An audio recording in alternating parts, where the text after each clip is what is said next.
Good afternoon, Facebook world. Monday afternoon. The sun is kind of out, kind of not today. Hopefully you all have recovered from the disappointing yet not overly unexpected loss that the Bears faced this weekend. I'm sure a lot of you are overly excited about the news that AB went to the Patriots because that was the last team that needed another receiver and needed some additional help. But, yep, those Steelers, they looked really, really good too. So, how'd your team do? Throw in the comments the team that you were going for this weekend and how they did. But I'm out in Hobart. You can see the address up there, 6283 California Street. This house is in the western part of Hobart. I'm right off 61st. You get off the highway here and get off Highway 65. You have all the restaurants. You go down 61st as you're heading towards the hospital. And this subdivision is just south of 61st. Nice little subdivision. Not a lot of through traffic. Very, very quiet. So I have a nice cupcake rehab that I'll show you. I mean, this if you guys are not up for a lot of work, this is the perfect house for you. This is literally like paint, carpet, and some small stuff. But before I jump into that, Monday night, a week from tonight, is our September monthly investor meeting. We start at 6:30 in Cherville, and our topic this month is going to have to do with taxes and doing cost segregation. So last month we talked about 1031s as a great tool to delay capital gains, not eliminate it, but just push it back so you don't have to pay it now. This week with cost segregation, this is a great tool if you're looking to eliminate capital gains and save on taxes immediately. So we have Frank coming in. He's going to walk us through how they break down the various parts of a property into different elements, and instead of breaking it out over 27.5 year for depreciation, a lot of the items we can depreciate in year 1, 3 years, 5 years, 7 years out. So we are able to depreciate the asset a lot faster, which saves us money now, which is cool because then you can go out and buy more properties. So that's this coming Monday, the what is that? That's like the 16th. And again, same place. We'll start that one at 6:30. So let me go ahead and get this turned here. Nicely manicured lawn. So this property here is a 3-bedroom, 1-bath ranch on a crawl space. It's 1,120 square feet. You can see from the outside there's not a lot that needs to be done. The roof is an architectural roof. I don't know the exact time frame on it, but it doesn't look like it's been done more than 5 to 6 years ago. Good windows. Go ahead and take a look at the side first. It's a 1-car driveway, fenced in yard. You have the 1.5-car garage back there. Some really cool flowers. Does anyone know what these are? I am not a landscaper or a flower person. AC unit. And again, nice fenced in backyard. Not a huge yard, but enough if you want to live here or good rental. Go take a look at the inside. Rent-O-Meter had the rent at about $1,000 a month. And I don't do a lot out here in Hobart, so I don't know. But for the size of the house, 3 beds, that seemed a little bit low to me. Walk into the living room here. Again, you can see for the most part it's paint and a good cleanup.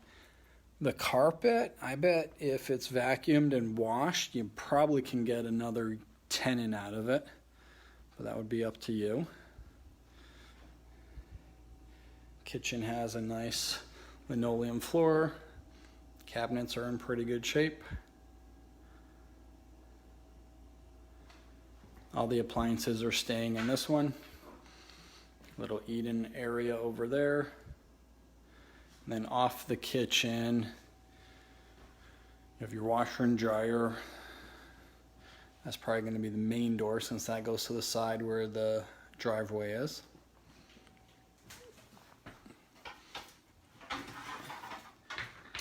Water heater, furnace in here, pretty good condition. They work. Nice little cubby area to hang up the coats and the boots and all that.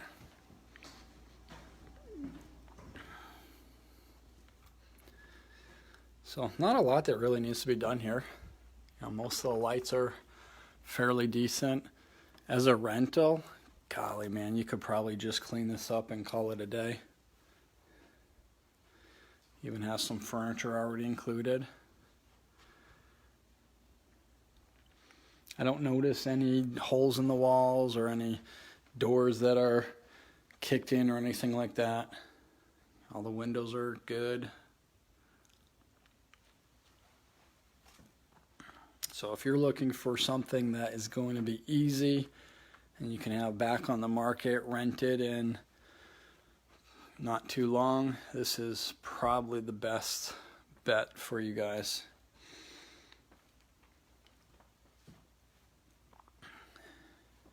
And the bathroom. Nice big toilet, not one of those toilets that's a 12-inch circle toilet where your knees hit you in the chin. Good vanity. Someone's already calling me about it. They'll have to wait. Shower tile looks to be pretty good. It just needs a good cleaning. Even the towel bar is pretty sturdy. So this is about as easy as they come. We don't usually sell properties that are in this good of a condition. I think the biggest hassle here is going to be just the cleanup, which isn't a lot. You've seen a lot worse. So this one's going today. I'm going to send it out at $79,900. My estimate on the ARV is going to be $120 to $125 fixed up and listed. I don't see an appraiser having any issue giving that ARV if you were to list this on the MLS. And real quick, when I give the ARV, especially on a property, go ahead and get this turned around, ARV on a property like the Maryville one that we did last week, and it has an unfinished basement, I put that ARV in the 250 to 260 range, and a lot of folks come back and they're like, oh, that's only maybe 220. But as I was talking with them, I realized that a lot of folks weren't finishing out the basements. First of all, that's a huge mistake because you're going to put 20 grand into that basement and you're going to get 40 grand back. There's really not a lot of areas in a house where you can put in your money and get that amount back. Even a bathroom or kitchen upgrade, you might put 10 into a kitchen to get 15 back, but the basement and adding that square footage is where you're going to actually get more back than you put into it. So when I'm giving ARVs, I'm giving you the highest ARV you can get when you finish out all of the possible square footage. So something like this house here that's on a crawl space, there's not any value add that you can do. So the ARV is fairly static. You know, what you see other houses going for that are similar out here are going to be in the 115 to 125 range depending on their condition. Something like Maryville, if you just redo the upstairs and then clean up the downstairs, yeah, your 220 was accurate. But if you add as much square footage, I mean, that house was 1,880 square feet. So if you finish off the bulk of that downstairs, you add that fourth bathroom, you even add a bedroom and office, you're adding another 1,600 in square feet. That additional 1,600 in square feet out there will get you that extra 30, 40 grand that we were different in the ARVs. So if I put an ARV out there and you ever have any questions about that, just give me a call. I'm a licensed agent. I go on the MLS. I see what sells. So Tom likes weeds. You like? Yes, I see. So I should just go to Allsip and ask for weeds. I will do that. But anyhow, if you have any questions about the houses or the ARVs or where I'm coming from my numbers, don't hesitate to call. I'm a fairly analytical person. I'm usually pretty conservative on my numbers. And I can show you exactly how I came up with that. So anyhow, I'm going to head back to the office, put out the email and text for this one, So it's going to go out today. If you want to get in before I get that sent out today, just give me a call or shoot me a text. It's going out at $79.9. And I will, so today is, what is today? Monday. I'll look at offers on Thursday at noon. So again, this is a great rental. Could be a quick flip. So give me a call and we'll get you in here. Have a great week. Mark it on your calendars for next Monday, 6:30 in Cherville. And come learn a little bit about cost segregation.